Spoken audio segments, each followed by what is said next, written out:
Good day to you, my fellow Kenetor, and welcome back to the channel. And we're on the final part of the Okim Ship Shop 1 ship tour. Here we have 4 more ships to show you, and we will be kicking off with the one over there. And ending with this ginormous mammoth of a ship, which you will see once I get a little bit closer to it. But first, starting off with this one. So here we are, ladies and gents, and this looks eerily familiar. Looking like Okim has used the same space frame for the most part as a ship we just saw in the previous video, but somewhat shorter. But this one is set up just a little bit differently, so let's go through the board and see what's different. This is the Malamute. Like the real life man's best friend, the Malamute ship by Okim has the same key features: versatility, speed, and endurance. The ship flies 114 meters per second with its 18 box thrusters and has smooth turning, good field of view, and a comfortable cockpit, quality of life automation scripts, and a significant range of operation. The cargo options are customizable by the user. The ship can either be upgraded with 36 ore containers, a cargo lock frame for the same amount of ore stacks, propellant and fuel rod bays for resupplying, or can be converted into a passenger compartment. The ship can even be a combination of all of these. By default, the ship has 8 cargo containers and an empty cargo hold for stacking ore. And we're looking at just 13.7 million, so you're getting a lot of ship for your money here. So the main difference here, other than it being a lot shorter, is this front area. About halfway along the length of the previous ship that we looked at, we have 2 buttons here.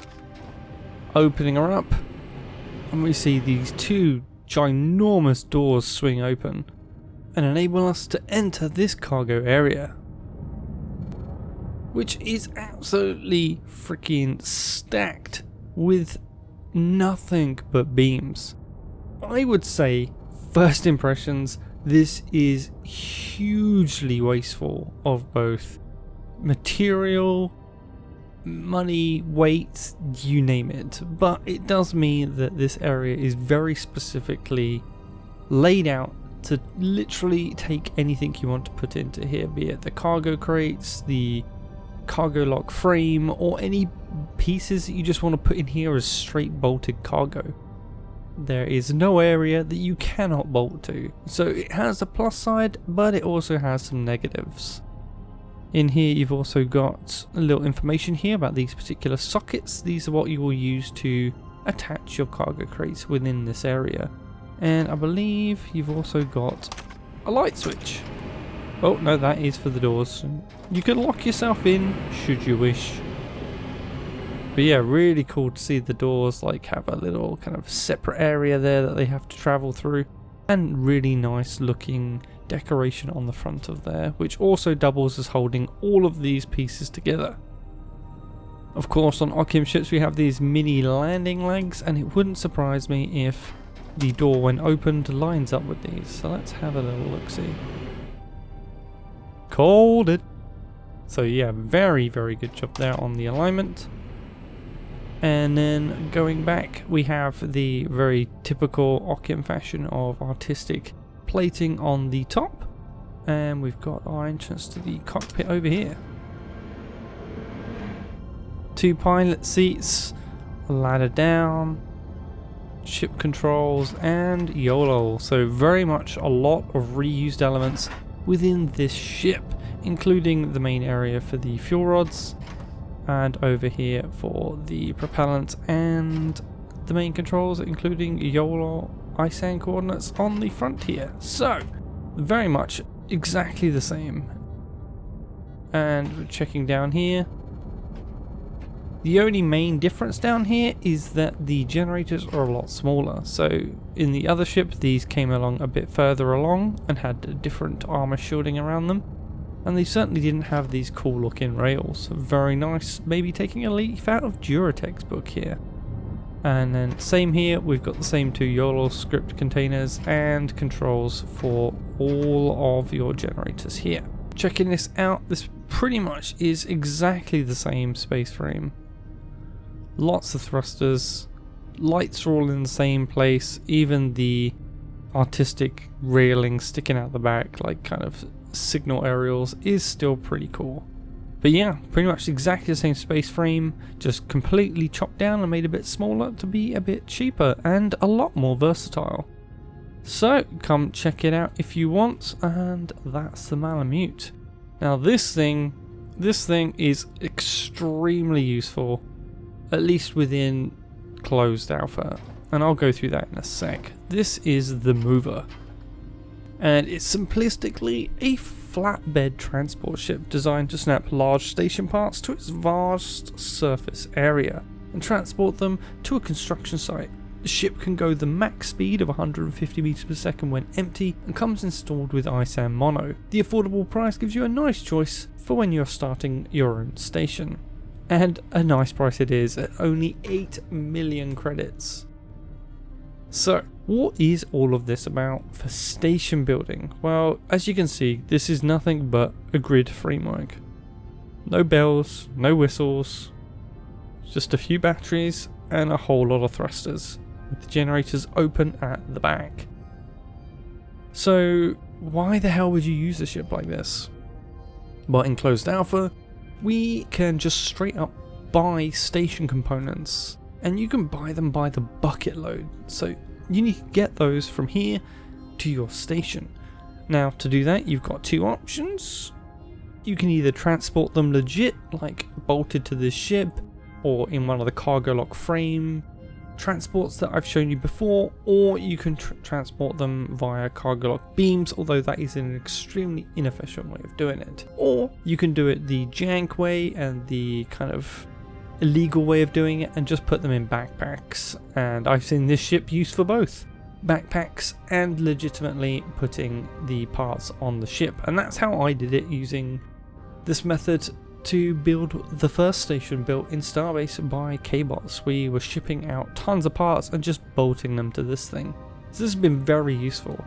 Now the main difference in early access that you're going to find is that you can't just buy anything. You're going to need the ore to make these components, meaning that this ship kind of loses its point, because you are going to build all these components. You may as well build them at the station rather than build them here or buy them here for the ore and then ship them all there, when you can just ship the ore there directly or mine the ore there directly and use the 3D printers to now print all the parts that you need. So while this ship served a really great purpose, and definitely grateful for it myself in the efforts that I've put in and my group has put in to build our first station, unfortunately this is going to have next to no use other than maybe a really good salvage ship for pretty cheap. You can just bolt the parts to it.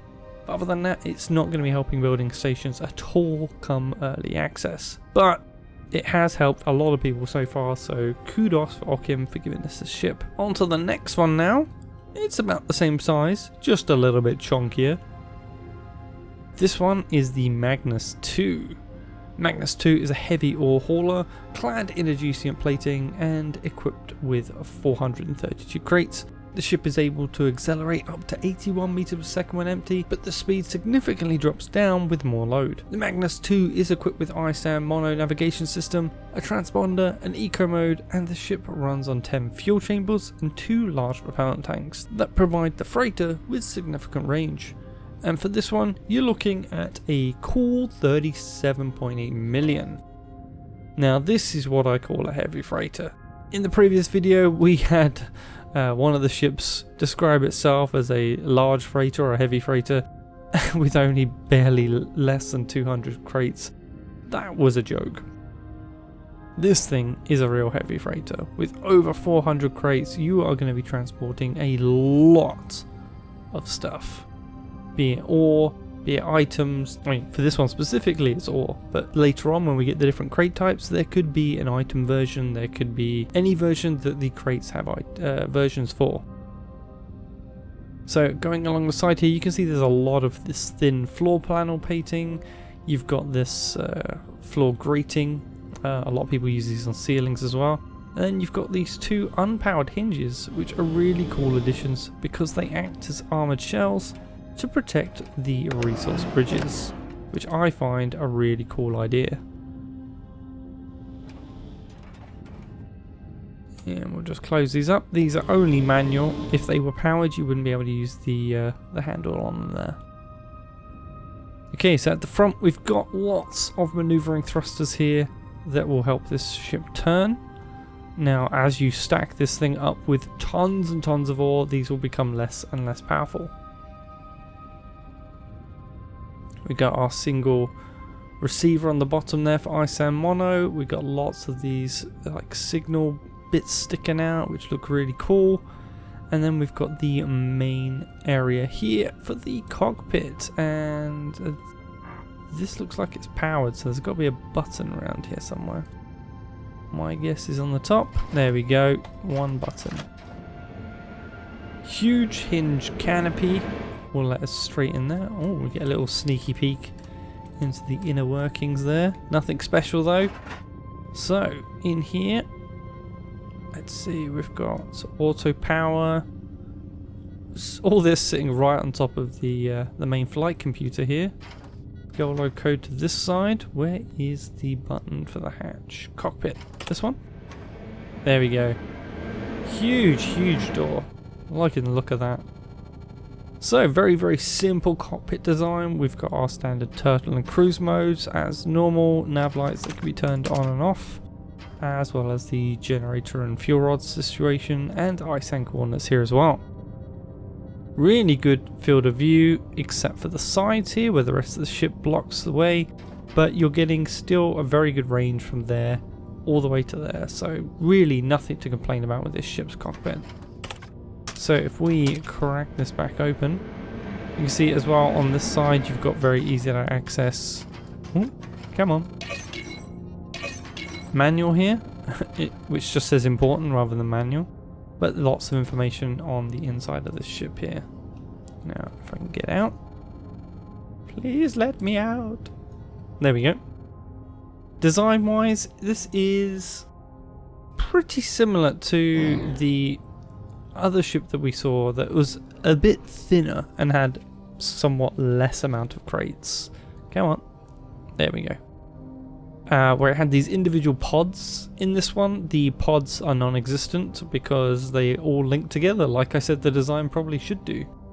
And here you can see that Okim has included these ridges along each side to kind of give it the same sort of design, but give it much more density, which has been really good to see, because what you really need at the end of the day is as many crates as you can. Okay, this one doesn't open up, but there is a very obvious button here. Okay, so here is where our main fuel tanks and the generators are. I don't see any spot for spare fuel rods though, so maybe this thing just doesn't have any. Really cool logo here. This is something I like to point out. With the decals now released, we can make up all these different like designs by using all the different elements within to make up a new picture.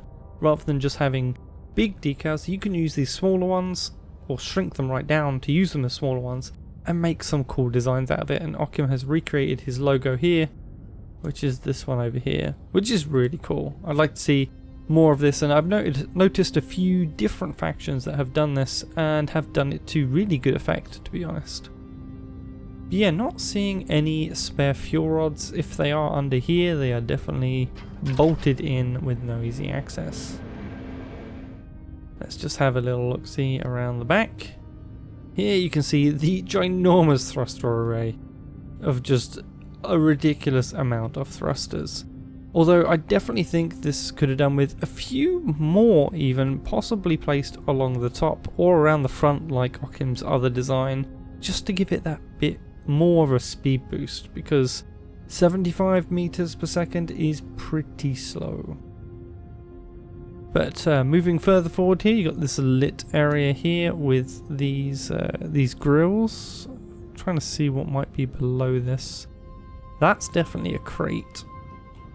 But further back here, possibly more crates, just not lit up. But a cool little design area, and looks different from just having boring flat panels. Let's have a quick check on the underneath side, and we've got cool black and white patterning here. that goes all the way along the back, some floor plates for added variety of plating, and then these little bits here that run to the ridges. Also underneath we have quite a few radiators for the generators to run, because they are going to generate quite a bit of heat for all the power needed for these humongous amounts of engines. This is just ridiculous. But this is what you need when you've got a ship this big. It needs a hell of a lot of thrust. So no real internal areas in this ship. There's no doors that I can see, no hatches that get you inside, so it's all crates, all engines and thrusters. There is nothing else in here. And speaking of thrusters, this one takes my little tip of upping the amount of reverse thrust, but sadly it's also nearly quadrupled the amount of storage, so just 4 box thrusters is certainly not enough for this amount of mass, especially when you are going to be putting a lot of ore in this thing. It's just not going to be enough. But it's got the amount of crates and it's got a good price tag, so definitely give this one a thought if you need a large transport.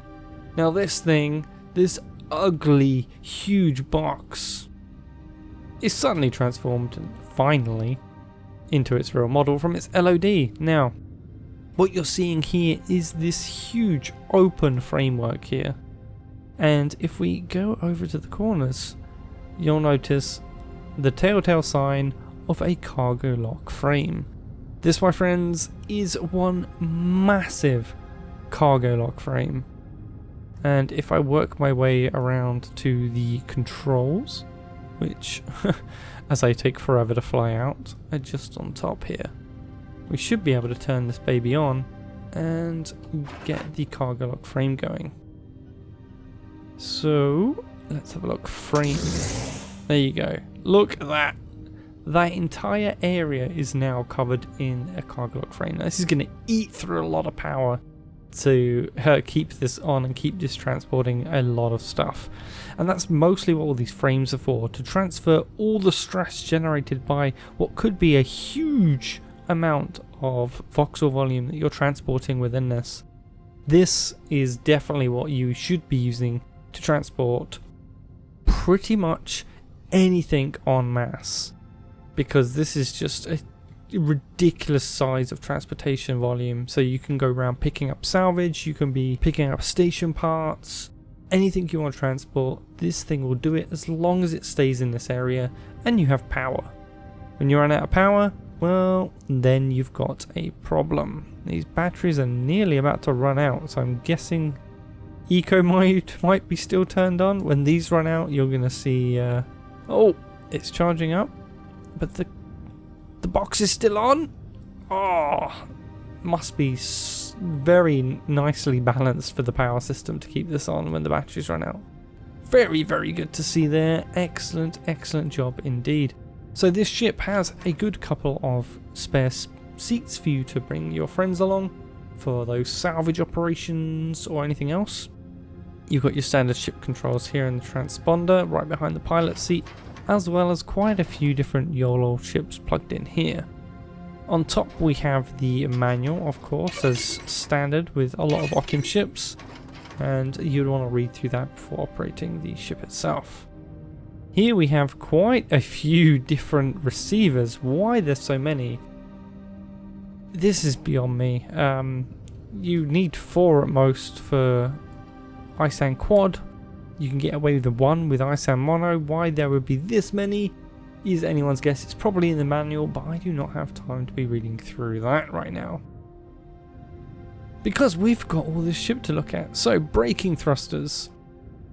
We have just 4 box thrusters, because I'm guessing this is mirrored on the bottom.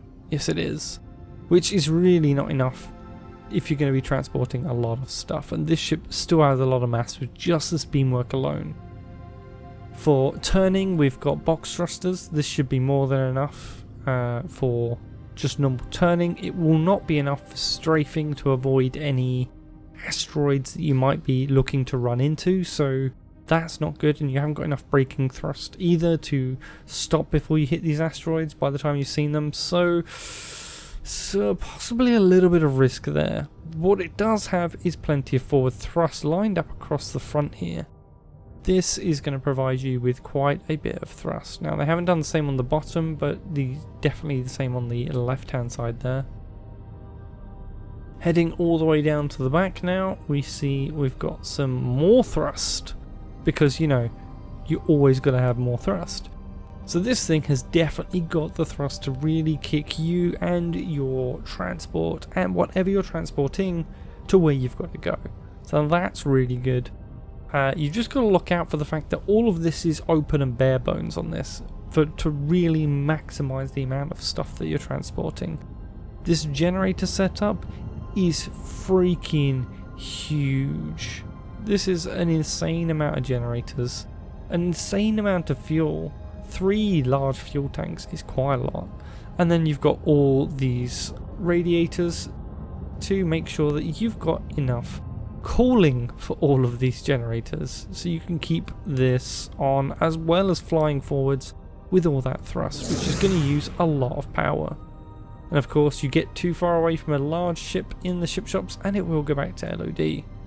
But that is just probably one of the biggest ships in the ship shop. I know of maybe 1 or 2 ships bigger than this, but this is very, very gargantuan. Jumping back into the pilot seat now, just to check out the field of view. It is immense. You can see pretty much everywhere.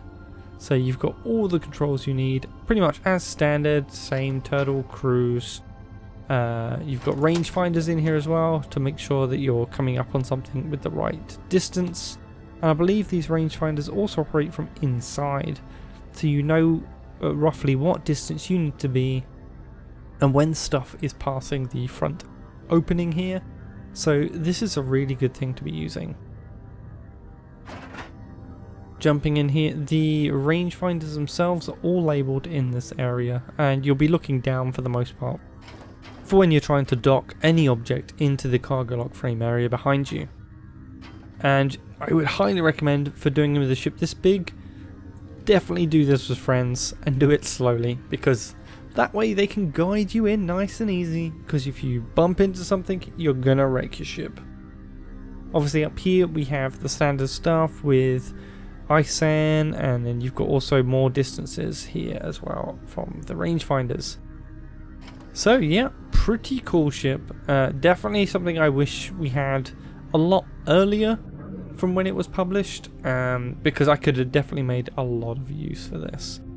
And this one is the Mastodon, which, because we haven't gone through it yet, massive mobile rig made by Okim, designed to tow big or numerous objects like ships and asteroids inside a cargo lock frame. Dimensions of the frame are 40 meters long, 20 meters wide and 10 meters high.